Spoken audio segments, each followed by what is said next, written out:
আসসালামু আলাইকুম। আপনারা শুনছেন সর্বশেষ বাংলা খবর। শুরুতে শিরোনাম পড়ে বিস্তারিত। ব্রাহ্মণবাড়িয়ায় টাকা লেনদেনের জেলে টর্চ জ্বালিয়ে সংঘর্ষ, আহত ৩০। শহীদ জিয়ার স্মৃতি বিজড়িত খালে তারেক রহমান। আবারও একটা ভয় আতঙ্কের পরিবেশ সৃষ্টি করা হচ্ছে। নারীদের জন্য এলপিজি কার্ড চালু করা হবে, প্রধানমন্ত্রী। সর্বশেষ থাকছে জামায়াত এমপির গাড়িতে হামলার ঘটনায় বিএনপি ছাত্রদলের ৩ নেতা বহিষ্কার। এতক্ষণ শুনছেন সংবাদ শিরোনাম, এখন বিস্তারিত। তবে তার আগে অনুরোধ থাকবে ভিডিওটিতে একটি লাইক দিন এবং ভিডিও সম্পর্কে আপনাদের গুরুত্বপূর্ণ মতামত কমেন্ট করে জানিয়ে দিন। ব্রাহ্মণবাড়িয়ায় টাকা লেনদেনের জেরে টর্চ জ্বালিয়ে সংঘর্ষ, আহত ৩০। ব্রাহ্মণবাড়িয়ার সরাইলে বিকাশে টাকা লেনদেন নিয়ে বিরোধের জেরে ত্রিমুখী সংঘর্ষে অন্তত ৩০ জন আহত হয়েছেন। রোববার ২৬ এপ্রিল সন্ধ্যা থেকে উপজেলার নতুন হাবলি গ্রামের পশ্চিম পাড়ার সঙ্গে পূর্বপাড়া ও দক্ষিণ আরিয়াফোয়েল এলাকার লোকজনের মধ্যে এই সংঘর্ষের ঘটনা ঘটে। স্থানীয়রা জানান, প্রায় ২-৩ সপ্তাহ আগে নতুন হাবলি গ্রামের পশ্চিম পাড়ার বোরহাম মিয়া পূর্বপাড়ার শিহাবের দোকানে বিকাশের মাধ্যমে টাকা পাঠাতে যান। তবে টাকা পাঠাতে দেরি হওয়ায় বোরহান মিয়া গালাগাল করলে দুপক্ষের মধ্যে কথা কাটাকাটি হয়। পরে স্থানীয়রা বিষয়টি মীমাংসা করে দেন। এরপর থেকে এলাকায় উত্তেজনা চলছিল। রোববার বিকেলে শিহাবকে দক্ষিণ আরিয়াফয়েল এলাকার রায়হান ইয়াসিন সহ বন্ধুদের নিয়ে পশ্চিমপাড়া এলাকায় ঘোরাফেরা করতে যায়। এ সময় স্থানীয় একটি মাঠে ফুটবল খেলা নিয়ে তর্কে জড়ায় শিহাব ও বোরহান। এতে ক্ষুব্ধ হয়ে বোরহান তার লোকজনদের নিয়ে শিহাব ও তার বন্ধুদের ওপর হামলা ও মারধর করে। খবরটি জানাজানি হওয়ার পর সন্ধ্যায় পশ্চিমপাড়া এলাকাবাসীর সাথে পূর্বপাড়া ও দক্ষিণ আরিয়াফয়েল এলাকার লোকজন দেশীয় অস্ত্রশস্ত্র নিয়ে সংঘর্ষে জড়িয়ে পড়ে। এ সময় রাতের আধারে টর্চ লাইটের আলো জ্বালিয়ে কয়েক ঘণ্টাব্যাপী এই সংঘর্ষ হয়। সংঘর্ষে ইট পাটকেল নিক্ষেপ আর ধাওয়া পাল্টায় পুরো এলাকার রণক্ষেত্রে পরিণত হয়। এতে সাংবাদিক সহ উভয় পক্ষের অন্তত ৩০ জন আহত হয়। আহতরা বিভিন্ন হাসপাতালে চিকিৎসা নিয়েছেন। এ বিষয়ে সরাইল সার্কেলের অতিরিক্ত পুলিশ অধীক্ষক মোহাম্মদ জাহাঙ্গীর আলম জানান, সংঘর্ষের খবর পেয়ে পুলিশ ঘটনাস্থলে গিয়ে পরিস্থিতি নিয়ন্ত্রণে আনে। সংঘর্ষের প্রকৃত কারণ জানতে তদন্ত চলছে। এ ঘটনায় প্রয়োজনীয় আইনগত ব্যবস্থা প্রক্রিয়াধীন। শহীদ জিয়ার স্মৃতি বিজড়িত খালে তারেক রহমান। শহীদ রাষ্ট্রপতি জিয়াউর রহমান যে খালে কোদাল চালিয়ে দেশজুড়ে তার ঐতিহাসিক খাল খনন কর্মসূচির সূচনা করেছিলেন, প্রায় ৪.৫ দশক পর সেই খালে কোদাল চালালেন তার সন্তান প্রধানমন্ত্রী তারেক রহমান। সোমবার দুপুর ১২টায় যশোহর উপজেলার উলাশীতে সেই জিয়া খাল পুনঃখনন কাজ উদ্বোধন করেন প্রধানমন্ত্রী। পরে তিনি সেখানে একটি গাছের চারা রোপণ করেন। এ সময় তার সঙ্গে কয়েকজন মন্ত্রী, প্রতিমন্ত্রী, এমপি, স্থানীয় নেতা ও প্রশাসনের কর্মকর্তারা উপস্থিত ছিলেন। উলাশী খাল পুনঃখনন উপলক্ষে আয়োজিত সংক্ষিপ্ত অনুষ্ঠানে প্রধানমন্ত্রী তারেক রহমান উপস্থিত কৃষক ও স্থানীয় জনতার উদ্দেশ্যে বলেন, এই খাল পুনঃখননের মাধ্যমে এলাকার চাষিরা আবার ফসলের ক্ষেতে সেচ সুবিধা পাবেন। ফলে দেশ খাদ্যে স্বয়ংসম্পূর্ণতা অর্জনে এগিয়ে যাবে। প্রধানমন্ত্রী এই অনুষ্ঠানে তার সরকারের গৃহীত উন্নয়নমূলক নানা প্রকল্পের কথা তুলে ধরেন। তিনি শহীদ রাষ্ট্রপতি জিয়াউর রহমান ও বেগম খালেদা জিয়ার আমলের গণমুখী নানা কার্যক্রমের কথাও বলেন। এর আগে সকালে উড়োজাহাজ যোগে প্রধানমন্ত্রী যশোর আসেন। বিমানবন্দর থেকে সড়ক পথে তিনি সোজা চলে যান শার্শার উলাশীতে। সেখানকার অনুষ্ঠান শেষ করে তিনি শহরতলির বিল হরিণায় যশোহর মেডিকেল কলেজ হাসপাতালে আসেন। এখানে তিনি ৫০০ শয্যার একটি হাসপাতালের ভিত্তিপ্রস্তর স্থাপন করবেন এবং উপস্থিত সুধীজনের উদ্দেশ্যে বক্তব্য দেবেন। মেডিকেল কলেজের কর্মসূচি শেষে প্রধানমন্ত্রীর বেলা ১:৩০টার দিকে যশোহর ইনস্টিটিউট পাবলিক লাইব্রেরি পরিদর্শন এবং বিকাল ৩:৩০টায় কেন্দ্রীয় ঈদগাহে বিএনপি আয়োজিত জনসভায় বক্তব্য দেওয়ার কথা রয়েছে। আবারও একটা ভয়ের আর আতঙ্কের পরিবেশ সৃষ্টি করা হচ্ছে বলে দাবি করেছেন কুমিল্লা ৪ আসনের এনসিপির সংসদ সদস্য আবুল হাসনাত আবদুল্লাহ। তিনি বলেন, আমরা এখানে দাঁড়িয়ে প্রধানমন্ত্রীর সমালোচনা করতে চাই, আমরা নির্ভয়ে ফেসবুকে লিখতে চাই, আমরা ব্যাকস্পেস ব্যবহার করতে চাই না। কিন্তু আবার একটা ভয়ের ও আতঙ্কের পরিবেশ সৃষ্টি করা হচ্ছে।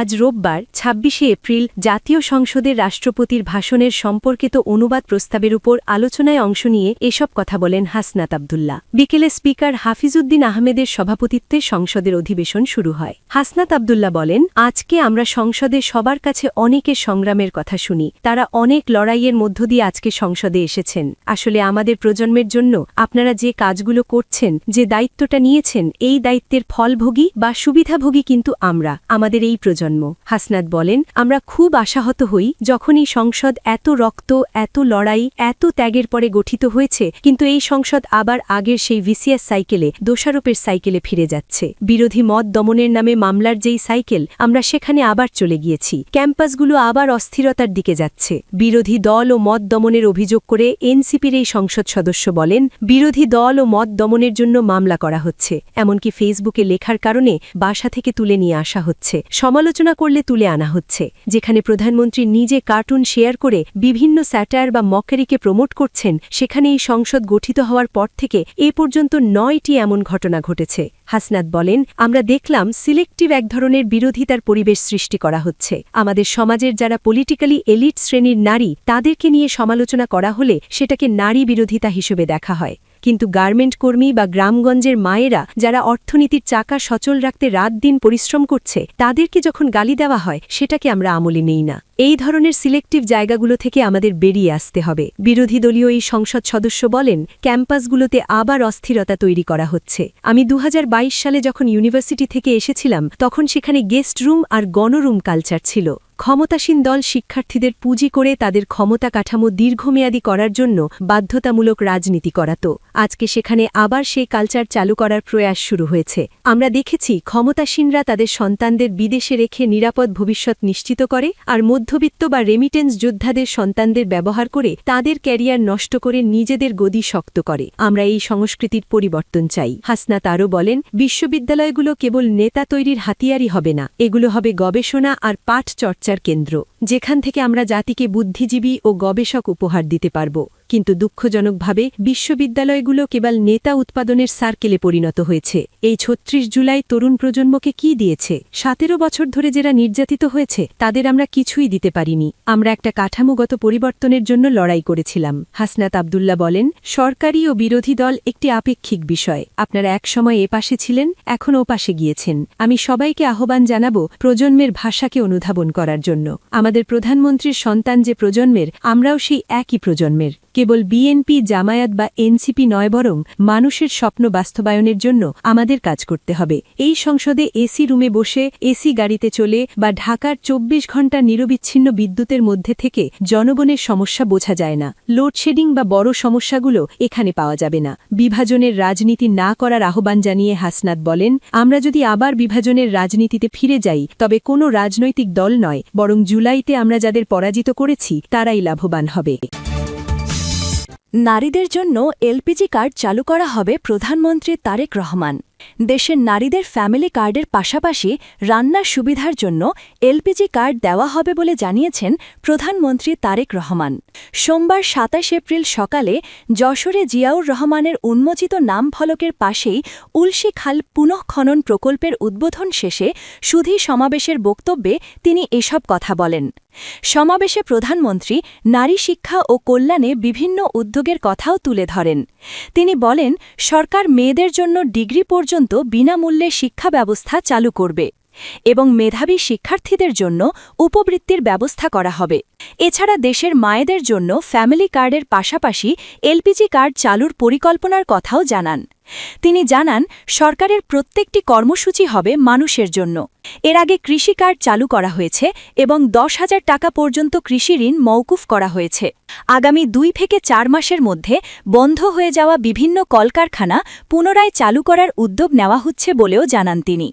শিল্প উদ্যোক্তাদের সঙ্গে আলোচনা করে তাদের সমস্যার সমাধানের চেষ্টা চলছে বলেও উল্লেখ করেন।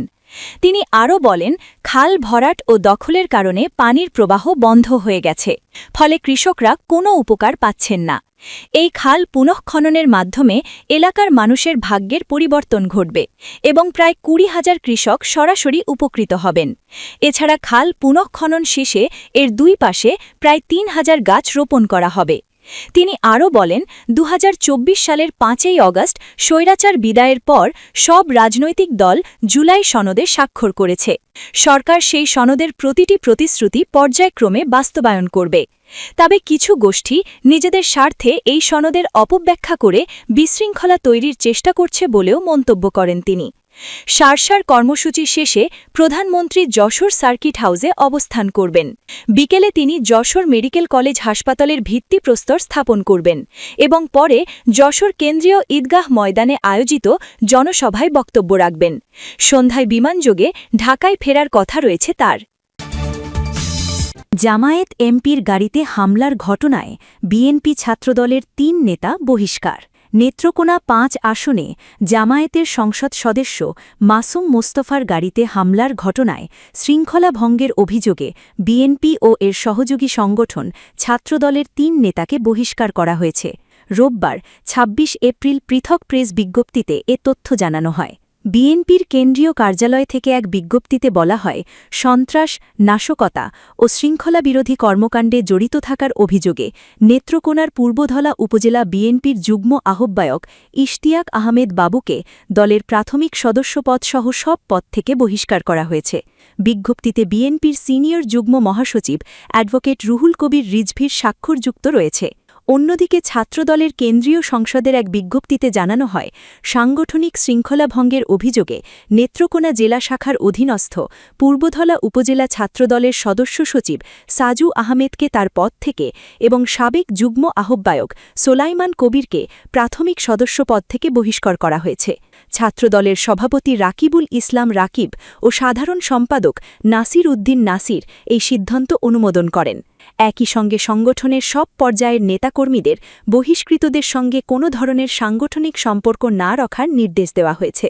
উল্লেখ্য, গত শুক্রবার ২৪ এপ্রিল সন্ধ্যায় নেত্রকোনা 5 আসনে জামায়াতের সংসদ সদস্য মাসুম মোস্তফার উপর হামলা এবং তার গাড়ি ভাঙচুরের ঘটনার পরিপ্রেক্ষিতে এই বহিষ্কারের সিদ্ধান্ত নেওয়া হয়েছে বলে সংশ্লিষ্ট সূত্র জানিয়েছে। নেত্রকোনা বাংলাদেশ জামায়াত ইসলামী বহিষ্কার ছাত্রদল।